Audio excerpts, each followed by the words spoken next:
தைரியம் இருந்தால் தான் பரவா நிலை அடைய முடியும், பெருநிலை அடைய முடியும். ஞானின்னு ஒரு ஞானிங்கிற பேர் வாங்கணும்னு நினைச்சு யாரும் ஞானி ஆனது கிடையாது. சித்தர்கள் பேர் வாங்கணும்னு நினைச்சு யாரும் சித்தர்கள் ஆனது கிடையாது. எல்லாரும் வந்து அவங்க பயணப்பட்டாங்க, யாரும் அச்சப்படாம பயணப்பட்டாங்க, நிலை அடைஞ்சாங்க.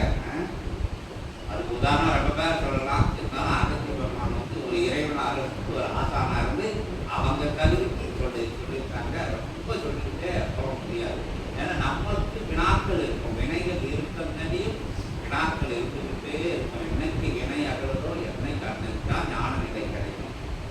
ஒரு சிறு சிறு வினாக்கள் இருந்திருக்கலாம். தவம் கண்ணுன்னா தவத்துக்கே உட்கார இடம் தெரியல, துண்டு சரியில்லை, புண்டு சரியில்லை, வெயில் அடிச்சு மழை அடிச்சு எங்க உட்கார ஏது உட்கார தவிர யாரப்பட்ட இடம் கிடைக்கும். அங்கே உட்காரன்னா எங்கனாலும் உட்காந்துருக்கலாம். இங்கெல்லாம் உட்காரணும்னா பக்கத்தில் உட்காரனா கிடையாது. 1 மணி நேரம் உட்காரணும்னா கிடையாது. இதோட உட்காந்துருக்கலாம், எங்கனாலும் உட்காரலாம். உனக்குள்ள சித்த சபை வந்துடும், உங்களுக்குள்ள சித்த சபை வந்துடும்.